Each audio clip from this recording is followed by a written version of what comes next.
Angel Miles Nash, and I'm invested in STEM education as a graduate of an engineering school with professional experience in the field, a teacher and school administrator with more than 15 years growing and learning with children, and a PhD student of educational administration and supervision. I'm a proud member of eCommunities, and this is my story. Early in life, I was exposed to STEM principles by my father, who eagerly taught me advanced mathematics procedures like Pythagorean theorem and algebraic concepts during my early elementary school years. Because his enthusiasm for math was so wonderfully contagious, I didn't even realize that the math skills that he was teaching me were far beyond my years until much later when I was exposed to them again in middle school classes. During the summers of high school, I participated in a pre-college engineering program. The opportunity was a partnership between my school district, a local HBCU, and a national product manufacturing company. I learned about the many ways that the STEM subjects we learned in school were related to engineering design principles that the company used to create and produce specialized materials that were used in everything from construction projects to protective gear used by the U.S. military and police departments.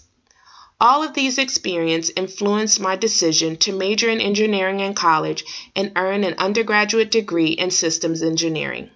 Simply put, systems are everywhere. Systems engineering is an academic and professional discipline that impacts many fields in the world in which we live. The logistical and physical systems that are a part of the multiple facets of life include transportation systems in our many modes of travel and infrastructure, human resources and people management in every organization from schools to military to corporations, information technology systems, and even energy resources systems, such as power plants and access to energy infrastructure. My first job in engineering as a systems engineer was at a nuclear generating station in Virginia. The power plant provides power for approximately 450,000 homes, which is 17% of the state's electricity. The power station uses water from a nearby lake to turn the steam produced from energy production to water in a process called condensation. The water is then deposited back into the lake at a temperature that is slightly higher than the average lake temperature. This process is called waste heat treatment, and it is closely monitored by the power station engineers to ensure that it does not harm local residents or area wildlife in any way.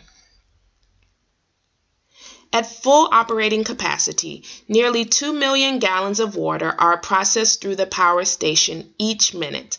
Bodies of water called lagoons are used as cooling areas for the wastewater before it is finally returned to the main lake.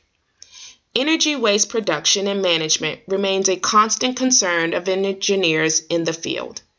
The energy company maintains a close relationship with the state's Department of Health to provide useful information regarding use of the lake for recreational activities. Recently, the use, saving, and restoration of energy has been a major concern because of the hurricanes and tropical storms that have impacted the United States and our neighboring nations.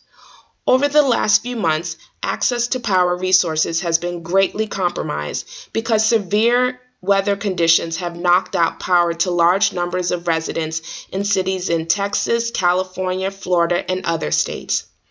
Also, whole countries and territories have been affected by the storms, including Puerto Rico, Haiti, St. Martin, St. Bart's, St. Kitts and Nevis, Anguilla, the Virgin Islands, the Dominican Republic, Turks and Caicos, St. Thomas, St. John, Dominica, Montserrat, and Guadeloupe. The widespread devastation that these areas have experienced are an important reminder to companies that provide energy resources to the homes, schools, and businesses that are located in these areas. In each of these cases, access to recovery infrastructure can vary greatly and is often based on the socioeconomic stability of the residents and the locales that are affected, as well as the resources and privileges that have formerly been afforded to them. In times of natural disaster, it is important to employ systematic approaches to ensuring access to everyone's health, well-being, and in many cases, survival.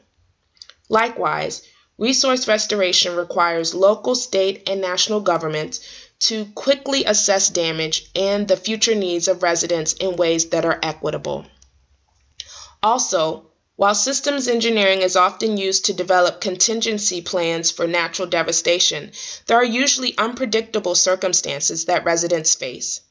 In these unavoidable circumstances, systems are used to deploy aid by way of military intervention and medical assistance to support the logistics required to help manage and sustain recovery efforts. Systems engineers also employ their knowledge of current systems to develop new plans and products. For example, they can work with solar and wind energy engineers to develop strategic plans for use and placement of solar and wind power infrastructure to provide alternative energy use in times of natural disaster. Likewise, systems engineers can partner with physicists to develop innovative ways to produce and store kinetic energy. Over the course of my academic and professional experiences, I have learned how important the work of STEM professionals and educators are. Likewise, I have developed a great appreciation for the STEM education I have received early in life, at home, at school, and in my community.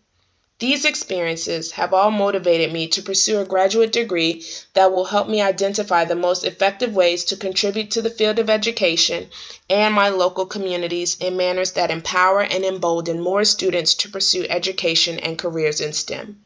For these reasons, I am a very proud member of eCommunities. I hope you enjoyed this journey, and I look forward to working with you in eCommunities.